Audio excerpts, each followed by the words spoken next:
This is KGW News at noon. And we start this noon with breaking news. Take a look at this. A MAX train and streetcar collided and derailed in Northeast Portland. This crash left 2 people injured. Thank you for joining us today. I'm Brenda Braxton. Now, this all happened around 10 o'clock this morning, and it's going to take a while to clear those trains. Devin Haskins is live where the crash happened at Northeast 7th and Holiday. Devin, you talked to TriMet and to police. Update us on what's happening. Yeah, still trying to figure out a lot about how this happened. Here's what we know so far is this is a T-bone style crash between Portland streetcar and TriMet MAX train. Let's take a look at some videos, show you kind of some more of the angles here of what we're looking at, what we've been looking at for a while now. The streetcar heading south on 7th. The TriMet was heading west on Holiday. At some point they collided. It's something that the Multnomah County Sheriff's Office will be looking to see how that happened. We know 2 people were injured and taken to the hospital with minor injuries. One was an operator, the other a passenger. Both were on the Portland streetcar. Portland Fire said they had to break open the streetcar to get to the operator that was pinned inside.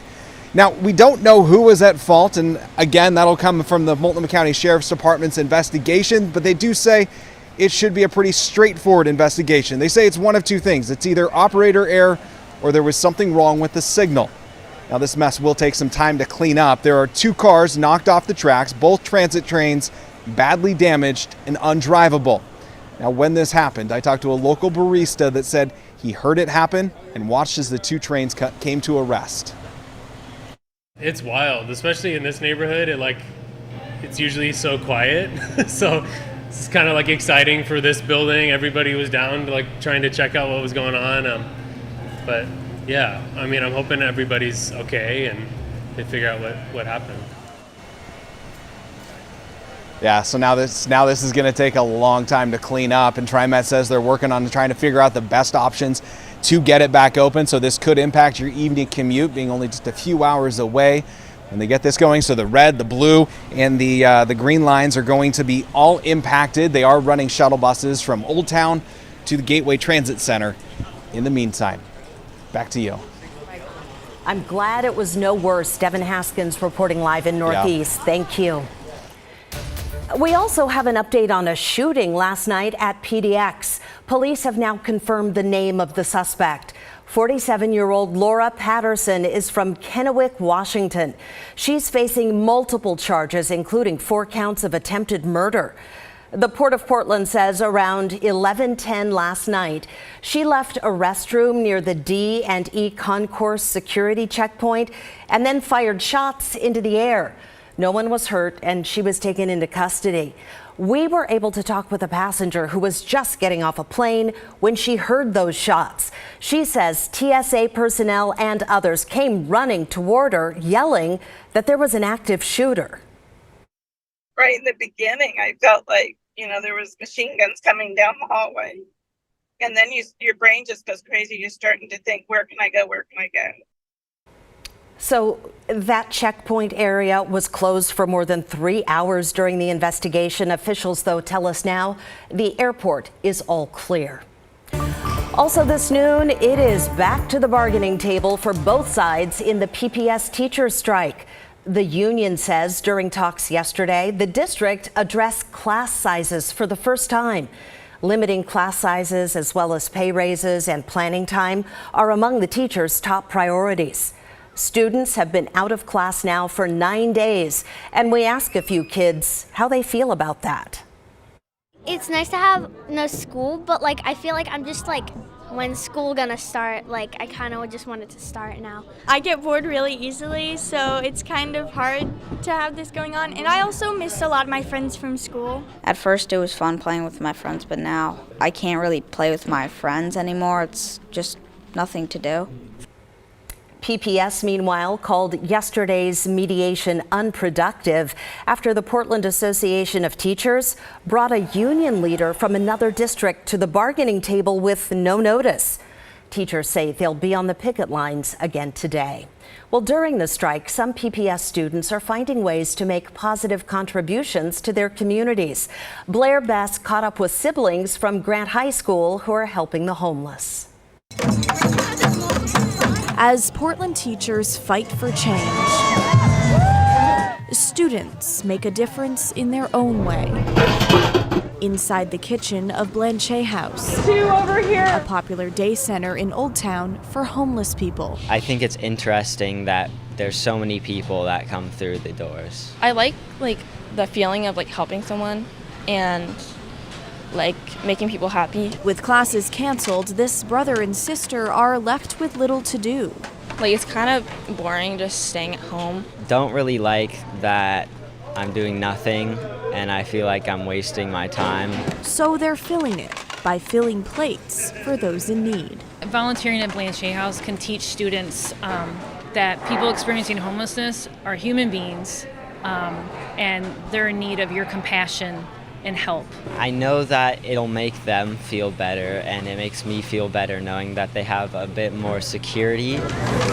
During a time when that peace of mind is hard to come by for so many. Especially when I don't know what I'm gonna be doing. There's nothing occupying my day currently. This is a good way to occupy my day. Now, Blanchet House is always looking for more volunteers, specifically during lunch when students are typically in school. But they can also volunteer from home by doing things like creating care kits, bagged lunches, and also collecting winter clothing. Blair Best, KGW News. Construction workers modernizing Portland's Benson High School walked off the job today in support of those striking teachers, and other unions are joining them, including local ironworkers, carpenters, and electricians. They attended this rally for teachers this morning. My son actually goes to Benson High School, and I'm building Benson High School, and it's important that we get the education that these kids need. And again, being a union member, the solidarity is very important.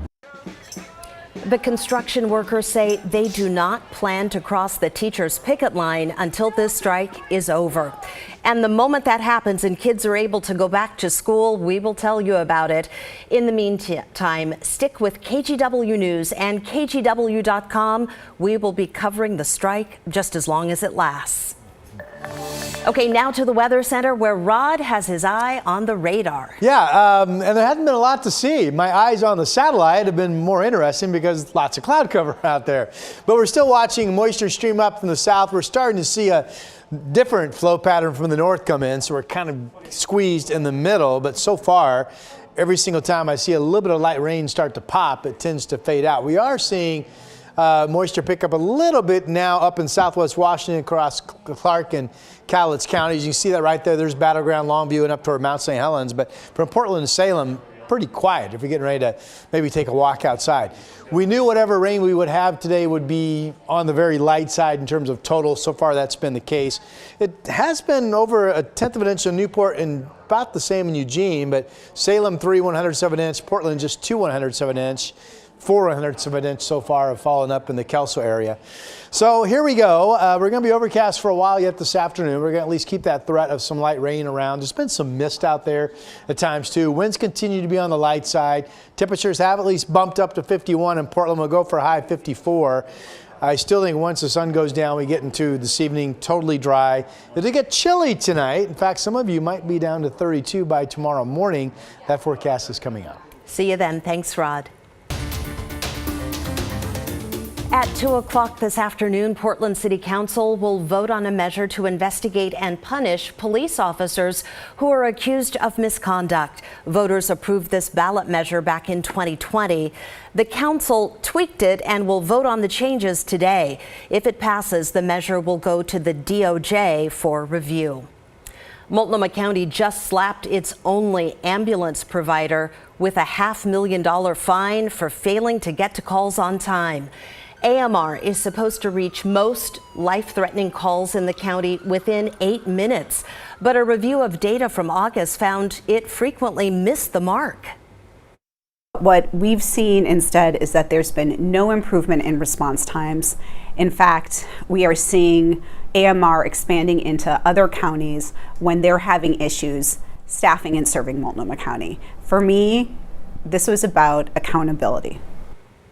AMR blamed the issues on a nationwide shortage of paramedics and the county's strict requirements for ambulance staffing. Now, in theory, Multnomah County could keep fining AMR every month until it's in compliance. Well, if you're a longtime Oregonian, bet you'll remember the name Frank Gable. He was wrongfully convicted of a high-profile murder more than 30 years ago. Now he's seeking $2 million in restitution after spending decades behind bars. Catherine Cook has this update. In 1989, Michael Franke was chief of Oregon's prison system. That January, he was murdered, stabbed to death outside the Department of Corrections headquarters in Salem. A year later, police arrested a low-level drug dealer named Frank Gable for the crime. But even then, Michael Franke's family believed police got the wrong guy. That includes Franke's brother, Pat. I knew from the evidence that we had collected doing it anyway and got there that he had done this. It would take 30 years, but in 2019, a federal judge agreed and ordered Gable to be released from prison. Part of the evidence was the fact that another man's multiple confessions to the killing were excluded from Gable's trial. There was never any physical evidence that linked him to the scene of the murder. And the story that the state spun was just pure jackassery. Lauren Bright Pacheco is the podcast producer behind Murder in Oregon. It follows the still unsolved murder of Michael Franke and aired shortly before Gable's conviction was overturned. And the story continues. On Tuesday, Gable's attorney filed a petition. It seeks nearly $2 million from the state of Oregon for the years Gable spent in prison. As part of a wrongful conviction compensation law passed in Oregon in 2021, former inmates can get up to $67,000 for each year spent behind bars. Gable is also seeking just over $100,000 for the 4 years he was on parole. I wish it could be a lot more. They took 30 years out of his life and subjected him to all kinds of hell. Pat says Gable can't work due to injuries and is a shell of what he was before prison 30 years ago.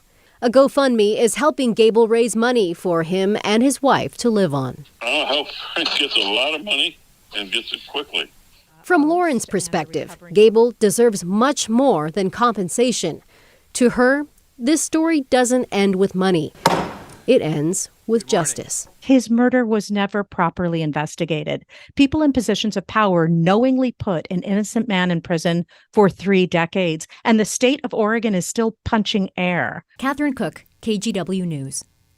We also talked to Frank Gable's brother, and he said he's married now and living in Kansas with his wife. He also said he suffers from PTSD because of everything he's gone through.